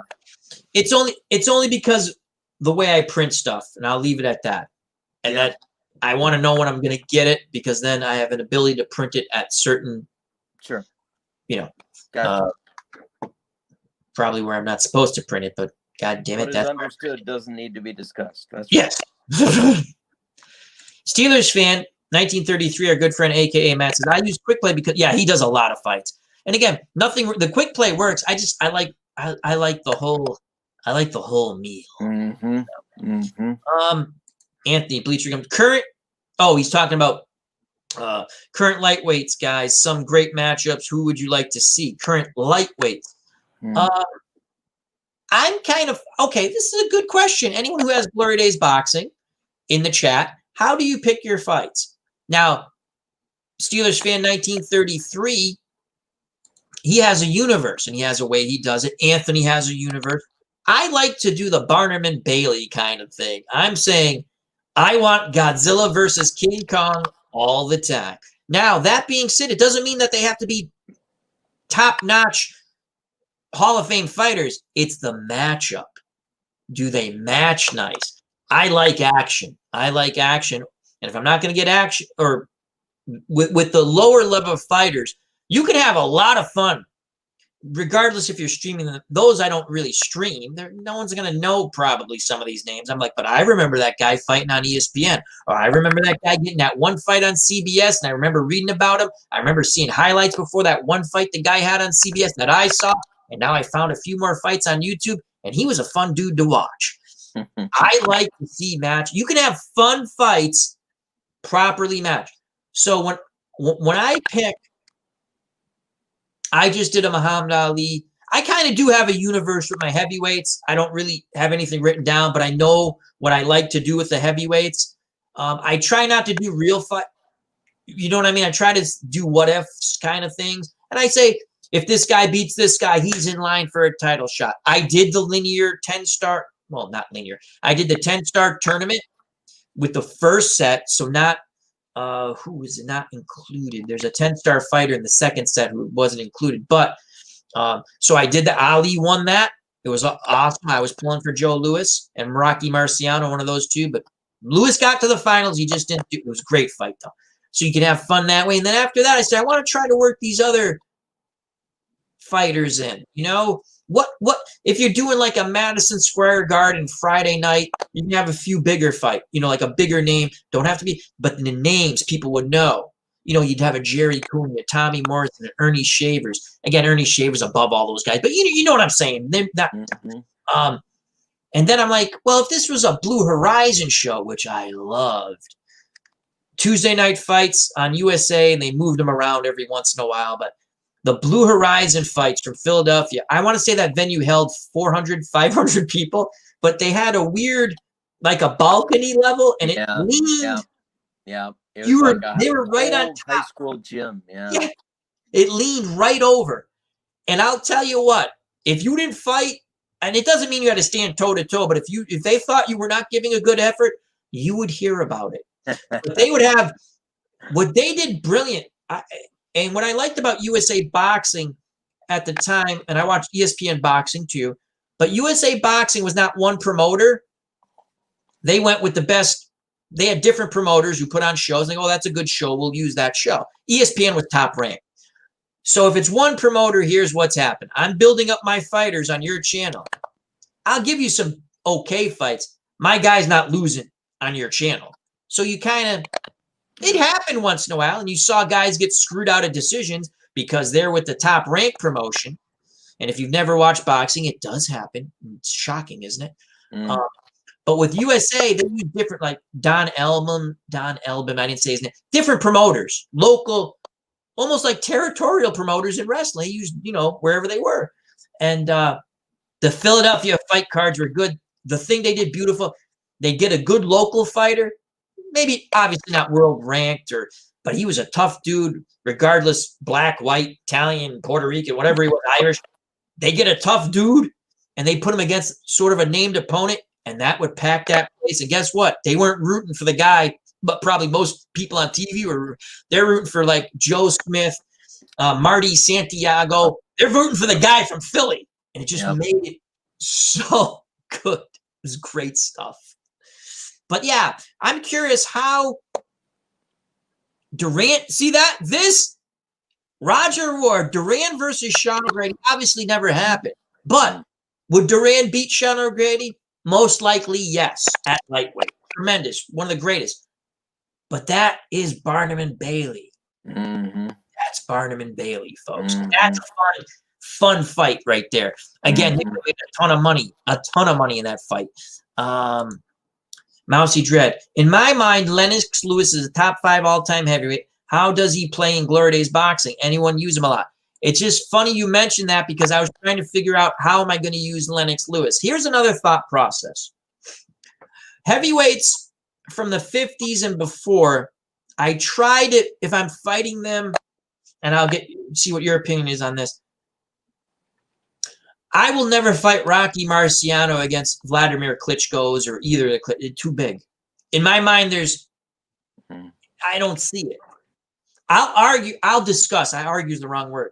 I'll discuss Marciano Ali with anyone, Marciano Holmes with anyone, Marciano Tyson with, and I'm not telling you who's winning, who's losing. I'm not saying, but I can visualize that fight. I cannot visualize like Lennox Lewis against certain heavyweights. Like some of the old time, right? Well, I can't remember if it's Peter Jackson or Jeanette. They're 167 pounds. They're tough as hell. Don't get me wrong. It's tough for me. I'm not even going to say, because you never know the fight in the dog. I'm just saying, you never know. Right. Yeah. That's my mentality. Lennox Lewis, to me, is a great heavyweight. There was a discussion on the Glory Days Facebook face page. How's your mom say it? Yes, the face page. Get to the I love that. Face page. Get to the face page. About Tyson Fury versus Lennox Lewis. Yeah, that was. I put up that ranking that guy did in that article. Yeah, I didn't read it because I'm not big on rankings because everyone should have their own rankings and you should be able to debate it. And I'm going to tell you something. I'm not going to get political because I don't care about that crap anymore. I really don't. I don't care who anyone's. But when you mention certain fighters, it becomes a racial thing. And listen, you can debate fighters. It's not a big deal. You can think your guy can win. You can think this guy can win. It's okay. It's okay. But what I don't like, and that goes with there are some fighters, in my opinion, who are denigrated because of the style that they fought or the color of their skin. And I'm being quite honest. That's just what I'm saying. Because I've seen people go, that guy stinks. He wouldn't beat I had a discussion about Rocky Marciano one time. I'm not saying he's the best heavyweight. I'm not saying he's the best pound for pound anything. I'm saying the man was undefeated. And everyone they put in the ring, he beat. I'm not saying he was beautiful. I'm saying he trained hard and he hit hard. And people liked him. Okay. My point is when someone says, oh, a journeyman heavyweight could beat him now. What are you talking about? At cruiserweight, he would annihilate people. In my opinion. So what I'm saying is when you compare, I get the same thing with Joe Louis. It pisses me off. You're telling me, see, Joe Louis, I could visualize because he stood 6'1", I think, 190. He would probably, with training today and the way things are, 215. I can visualize Joe Louis. When people don't think Joe, so I guess my point is, so the rankings, right? You had, it came up. So Tyson, we'll get back to that. Tyson Fury and Lennox Lewis. I think Fury would give him trouble because Lennox Lewis had trouble with guys his size. Not all the guys, but guys who could box. There was a Croatian heavyweight. No one's going to remember this dude. He had a mohawk. Lewis beat him, but that guy gave him trouble because he could box. Not that Lewis can't box, but I'm just saying it was something. The guy didn't come at him. The guy didn't come at him. Zerko Mekovic or something like that.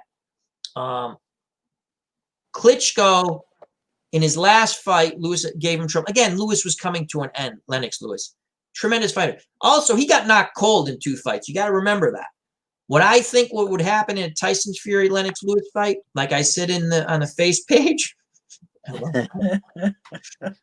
I think if Emmanuel Stewart, God rest his soul, great man, I met him. I'm so lucky that I was able to talk to Emmanuel Stewart. What a great guy. I think he'd have the game plan to be patient with Fury, put your jab on him, and when he does his, showboating, don't hit. feint to the head, dig to the body, hit him in the chest, hit him in the arm. That's what he would have said. I think, Lennox, it would have been an interesting fight, but I don't know who wins that fight. I think Lewis would pull that one off just because I think Fury would showboat slightly too much and get caught. So, but yeah, rankings. What did you think of those rankings? Well, the article, for the people that haven't seen it, is a ranking of the heavyweights since Ali, and I don't remember for sure, but I think Lewis, and so there were 11 that they ranked, and I think Lewis was 4th or 5th, and I think Fury was 9th or 10th, and I was just struck by not that high. Wow. Just by the separation, not necessarily where were they, but by how much there was between them. And so that was the first thing. And so I asked the question to see what people thought. The thing that I think Lennox Lewis would win. There's other pieces to the ranking. I mean, he had Frazier last as the worst of the 11 and called him overrated. I think that's unfair. I don't know. I think about Frazier, like you were saying about Lewis, with today's training methods, what happens to his body look differently. And I just think that Hook, I don't know. I think that's one. Do you know who Joe Frazier lost to? What's that? Twice to Foreman. Right. And twice to Ali.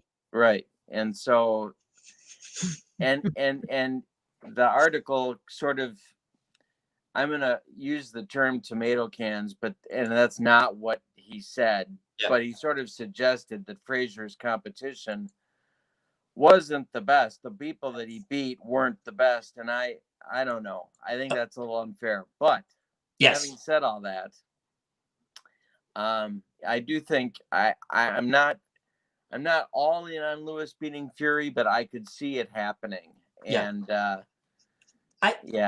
excellent point. Let me just go back to Joe Frazier. Again, I'm biased. I met him. He's, God rest his soul. I met him at a boxing function. I used to go to these boxing functions. Very nice man. Again, you can't, whatever someone thinks of him, I'm going to tell you, I met him. Very nice. You don't fake nice. Some people, there's something when you know you don't fake nice. And, you know, he's a nice man. For them to say now, if you want to say some of his title defenses, yeah, he took some easy title defenses. Who doesn't? George Chuvalo, Oscar Bonavena, twice. Again, Bonavena knocked him down. Okay, it's boxing, right? He beat Jerry Quarry. Again, Jerry Quarry is, to me, an underrated heavyweight, okay? I'm not talking Jerry Cooney. I'm talking Jerry Quarry.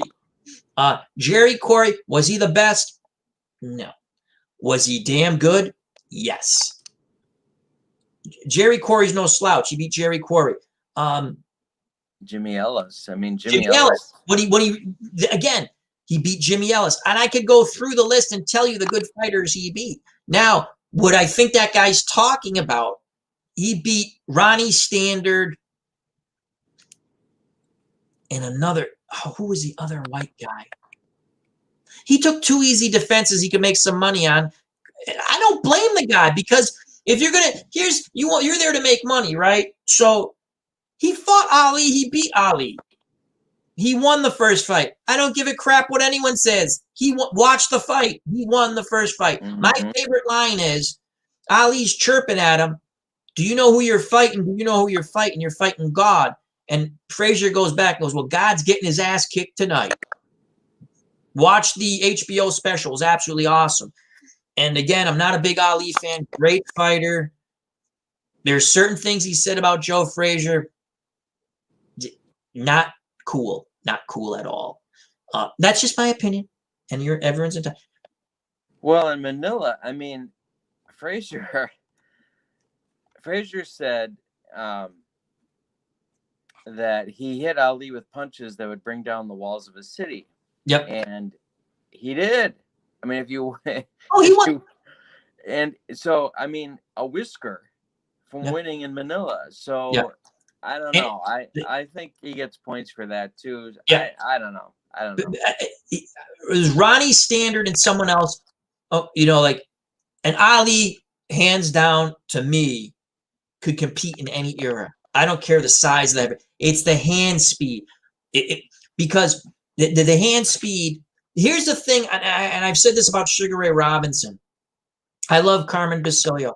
Basilio, when he beat Robinson, tremendous effort the first time he fought and he beat him. Tremendous, right? Wins 15-round decision.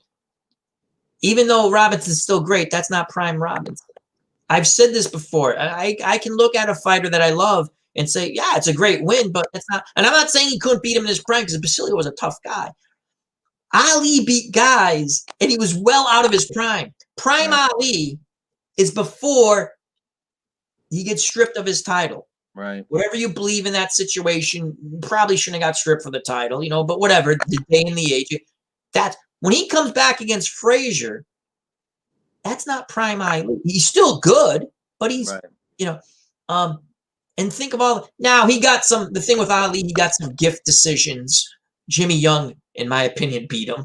I watched that as a kid on, I want to say ABC. There was some other, Kenny Norton, I've watched, I honestly think Kenny Norton beat him 3 times.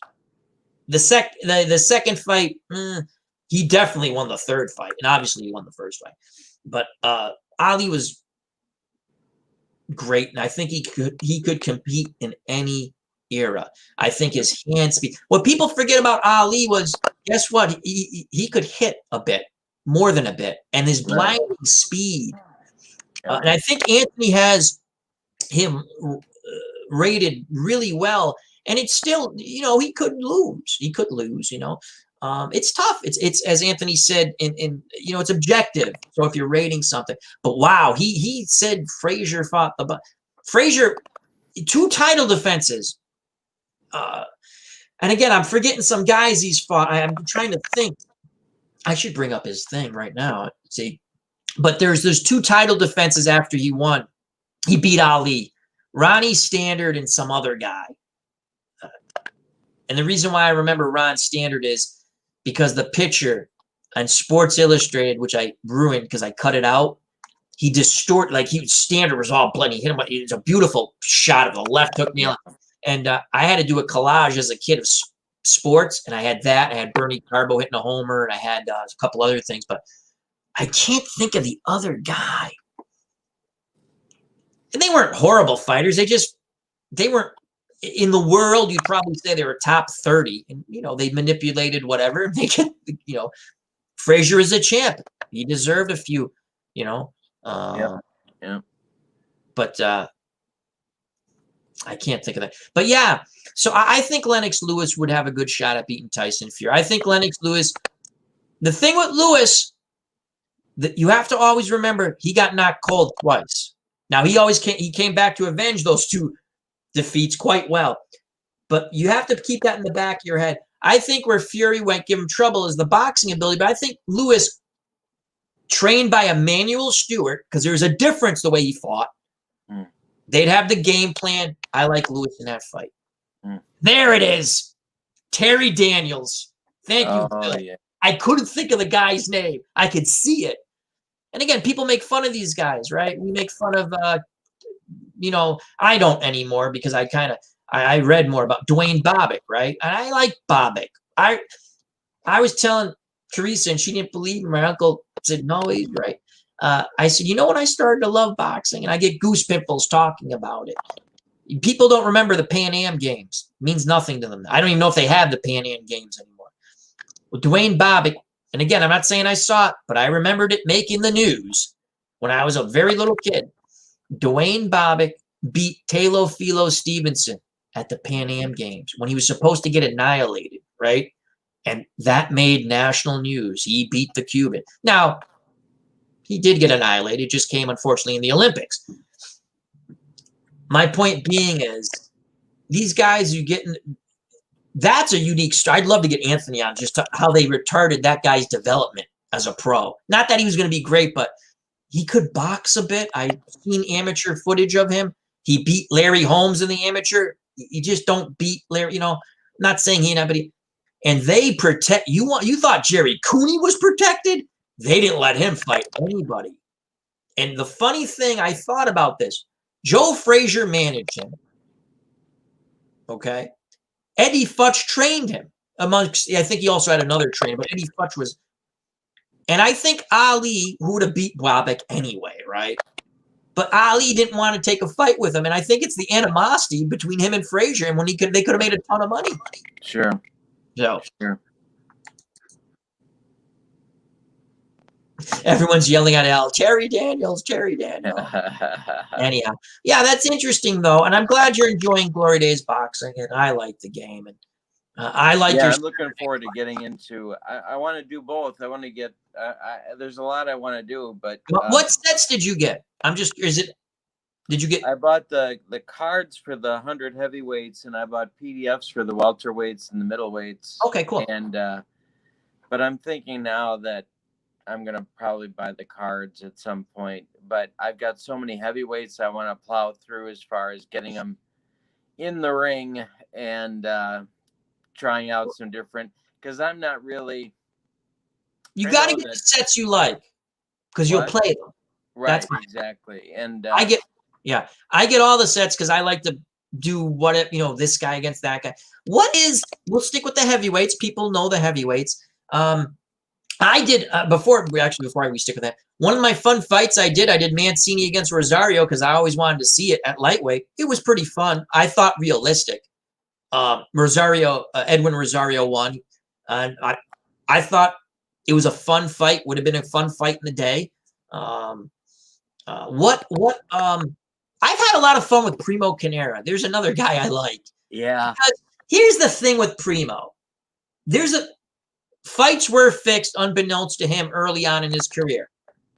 I've watched people talk about him boxing people like on ESPN and this and that. And I listen to them and go, you actually think Jack Sharkey threw the title? Have you seen the footage? He gets hit with an uppercut. You can't fake this, my friends. You don't snap head down. Right. No. And you don't want to, again, their thing was, well, he was a mob controlled, he might have been a mob controlled. I'm talking Jack Sharkey. Now, while I know they're wrong, my dad, God rest his soul, used to cut the great-grandson's, Jack Sharkey's great-grandson's hair. And I would ask him all kinds of questions, right? And he kind of laughs. He goes, he says, Primo and him became friends. Like it's weird. You beat up each other, and years later, as you get to do whatever you taught in your friend, he goes, my great-grandfather, he didn't throw no fight. That's the most money he ever made. Why would he throw a fight? Why would he throw the fight? That goes back to when people thought Mike Tyson threw the fight against Buster Douglas for I remember the rumor, $5 million. Okay, let's do the math, people. I'm a math person. People might not think that. He had approximately a $50 million fight coming against Holyfield. You're going to throw a fight in Japan for $5 million, whatever you're making, plus quote unquote $5 million, and then they're betting and this and that. Yeah, no. He got beat. But yeah, I've enjoyed Primo Canera. What are some heavyweights you look forward to playing, whether online or offline? I want to see how Norton does in the game against sluggers. Yes. Not necessarily from his time period, but maybe. But I also want to try him against Butterbean. And that's a fun matchup because the punching power of Butterbean. Exactly. And so that's one thing. Ron Lyle is in the second 100. I bought the PDF of the second 100. Yeah, good fighters there too. Ronnie Lyle, I always thought was really good, and I want to try him out. There's a book out about the fighters in the heavyweight division in the 70s as being the golden age. I forget the title, but tremendous. I want to read that book and come up with some combinations there. And then I also want to use the game to learn more about the 90s and the 21st century now, that fighters that are in the set, because I don't know them as well and I want to learn more about them. And then, of course, the third and final thing, I guess, is that I need to do that Dempsey, Tunney, Lewis, Marciano thing, and Everyone see what does happens it. there. Everyone And does it. Why not? Ezra Charles and Joe Walcott and all that. So, yeah. Those are like the three brackets that I want to kind of go after. The 70s had a lot of good heavyweights. I mean, you could look at those and go, gee, if this guy came about a certain time, he would have had a better shot. Not saying he would have won a heavyweight, but a better shot at the heavyweight title. Jimmy Young, Ronnie Lyle. You still had Jerry Corey. He was really Jerry Corey was not in his prime in the 70s, but still good. People forget. It makes me laugh. I listen to someone go, oh, well, Ernie Shavers would beat Jerry Corey. Hey, dummy. Smart guy. Do you know they really fought and someone got knocked out in one round? And I'll tell you right now, it wasn't Jerry Quarry. He knocked out Ernie Shavers in one round. Now, he would go on to lose to Norton and Frazier, retire, come back against Lorenzo Zanon, who was beating him. And then he was like, he knocked him out. And he was like, if I can't beat this, no, I'm having trouble with this, I retire. Right? But who, Shavers, Foreman. Again, let's not even talk champions. Let me think through it. You had Joe Bugner's not a bad fighter. No, he wasn't. He's not again, denigrate him. I'm like, you do realize like he was pretty good, right? You do realize. Have you watched the fights? Have you seen the fights? Who else? He could move, and that's the thing. I don't know that if you watch him, it's because he really got ripped in the press, and he did. So, I always remembered he got killed in the press. Yeah. Like, here's that if it was because he's not American or what, but yeah. That's a good point. Weird because if you watch him fight, he was pretty good, and certainly in another, like if you put Joe Bugner in the 80s, what happens? You know, especially he could win a title. 80s, I think he'd have. If he stays away from home, say if Joe Bugner fought Mike Weaver, that's a great point. Say if he comes around then and he fights Mike Weaver or Henry Garcia, you know, or a Burbick or Michael Dokes, he has a good shot. I think prime versus prime, Holmes versus Bugner. Yeah, Holmes beats him most likely. I don't know for a fact. I give a huge edge, but the boxing ability of Joe Bugner was quite good in his prime. Anthony from Bleacher Bums Gaming says, match Norton with Sattersby. He could hit. Purpo, Tom Sharkey. Those are fun matchups. Cleveland Williams. Oh, Cleveland. People, if you like boxing, go on YouTube. Sonny Liston versus Cleveland Williams. They have 2 fights. Now, Sonny Liston wins, but wow. Yeah. He could hit. Yeah, that's a good. Bugner was good but boring. Yeah, sometimes. You want to see when he fought Joe Frazier in England, non-title fight, tremendous fight, action. Again, he got killed from. Like I watched the fight, I'm like, what are they talking about? He fought as hard as he could. He actually hurt Frazier, and he wasn't a big puncher. He was a good puncher, and that's Joe Bugner was a good fighter. He people called Jimmy Young boring too, but he won. I mean, he beat a lot of people, and he had that style that was. I mean, okay, he wasn't going to deck you, but he won. He was a boxer. He was a slick, smart fighter, boxed well, used his abilities, used your disadvantages against you. The thing that kills him when people look, they see it. He fought way too long, so he has all these losses at the, and he didn't dodge anyone. He fought whoever. I'll fight him. He goes, I'll fight him. Strange, because Philly fighters are known to be bangers, and he was not all of them, but Frazier and Matthew Shad Muhammad out of Philly and all these guys. But he was tough. He fought everybody. He didn't duck anybody. He fought well. I remember seeing, I forgot who I think it was Ozzy Ocasio in Puerto Rico on an undercard of a Don King fight card. Over a friend's house who had that dish thing. Remember the big dishes back in the day? Oh, sure. And I remember watching that. And, you just watch, wow, this guy beat Jimmy Young. Again, it's not the same Jimmy Young, but,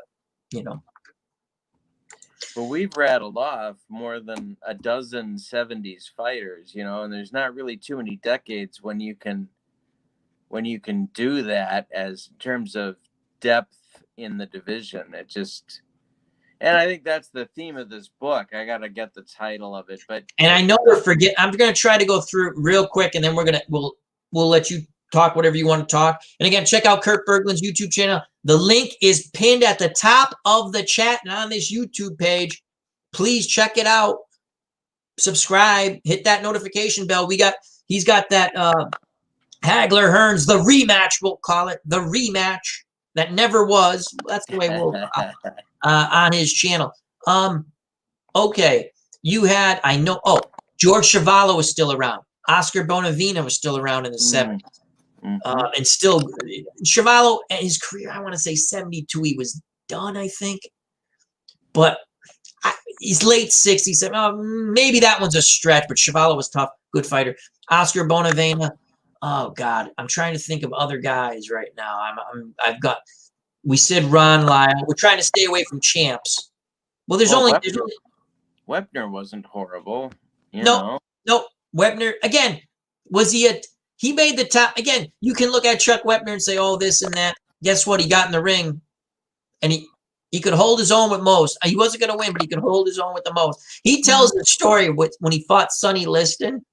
It's kind of gruesome. He goes, I'm a tough guy. And he goes, I was never intimidated by anybody. And if you don't know Chuck Webner, the rumor is, and I'll leave it at that he was a collector for certain people. That's all I'll say. If I always like jokingly, if you put Chuck Webner in an alley fight with Muhammad Ali, my money's on Chuck Webner. That's all I'll say on that. And an alley fight. That's all. Great story about Chuck. Remember when he fought Andre the Giant? Do you remember that? Oh, yeah. I forgot about that. That's right. He tells this story. It's awesome. He goes, so we think we're going in there. He goes, I'm a big guy. We know this guy's getting there. Wow, this guy's really a big guy, right? And we're thinking, like it's a joke. But, we dance around a little bit. He comes at me. I throw a few jabs. We give a little oozing up. Well, he came right at me. And I'm like, oh, wow, this is real. Like Andre wants to. And, if you got to try to find that story on YouTube. I saw it. He goes, I hit him, and he was mad, and he was going to kill me. And then it was like, oh, my God. But, yeah. Oh, Tex Cobb. That's a good one. Sure. Yep. Good fighter. Again, people make fun of Tex Cobb, right? Because the Holmes beat him every round and that wasn't that horrible of a beating. It wasn't competitive. But you have to understand, if Tex Cobb was so bad, Eddie Futch didn't train him in that fight. But prior to that, he trained with Eddie Futch. Eddie Futch was Eddie Futch just didn't take on stinky fighters. He had to see something in you. That's a good one, Tex Cobb. There, I'm forgetting. Jeff Sims in the late 70s, early 80s was decent. Could hit a bit. Never got a title. Again, probably a top 30 guy, but I'm still forgetting some guys here. Oh, from a heavyweight South American, I want to say from Colombia. I could be wrong. Bernardo Mercado could hit it. Oh, yeah. He's in the game. I don't know which set, but you have both, so he's fun. I fought him a few times. A lot of good heavyweights. Again, all right. We have gone almost 2 hours. I've enjoyed it tremendously. Thank you to everyone who's been with us. They might have left, but thank you. I appreciate anyone's time. Clinton Park's come back. So, God help me. I gave a friend, we both know the winner of the 7th in Charleston. And he put it on the wrong side of the exacta and forgot to, oh boy. The exacta paid $197 on a $2 bet. Clinton's a bit upset right now. Put the gun down, Clinton. Put the gun down. Yeah. So thank you very much to everyone. Kurt, again, please check out Pine Tar Baseball. Link is provided on the page. It was in the chat above, but I don't know how far up. His YouTube page, Kurt Bergland, that is pinned to the top of the chat excellent. He does book reviews, very knowledgeable about baseball, Pine Tar baseball, and much, much more. He also showcases different games, which is really cool. And he creates teams for Pine Tar baseball. And he's a great sense of humor. Lakeside Beef, which sponsors the show for us. We don't get paid in cash. We get paid in Lakeside Beef. Lakeside Beef. You'll be dead before your head hits the table. When you ever said that, I was at work because I listen to a lot of stuff on YouTube, whether at work, in the office, or working at home because the COVID thing, we alternate days. It's funny. Sure. Well, on this day you're safe, which again, I'm glad I'm working. I make a little joke, right? And so I want to say I was actually at work sipping coffee, and you did the first time, and I went, and I had to wipe my drink. I laughed so hard. And then I would have Nurse Teresa come over. You got to see this. This is start giggling. I go, he does these things in the beginning. I love the beginning. I love the whole thing of your videos, right? But I like when you do these. This is Kurt Bergland from, whatever location. I was doing this one the other day, and I don't forget what game it was for, but I didn't see that one. The organic Pop-Tarts. Why? Organic Pop-Tarts. I started laughing, and I just destroyed the segment, and I thought, should I redo it? And I thought, no, I'm just going with it. And I don't know. It just struck me so organic Pop-Tarts. It just struck me so funny. It doesn't sound right. No, it doesn't. But it's all after eating my Lakeside Beef and the salmon, whatever I forgot. I like that whole meal going here. Yeah. I like to wash it down with organic Pop-Tarts for dessert. I'm like, why don't you drink some Crisco while you're at it? Oh my God. But yeah, please check out his channel and subscribe. You're gonna miss some fun stuff. His baseball videos, or whatever video he's doing, whether talking baseball or books or now he's joined the Fraternity of Glory Days Boxing.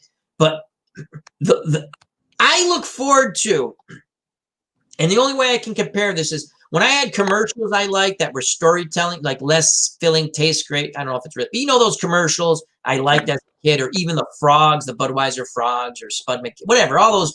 I sit there and I go, what's Kurt going to do to open up the show? The classic, he did one from I want to say it was from Jeffrey Dahmer's basement or something like that. And I was like, don't eat the pate.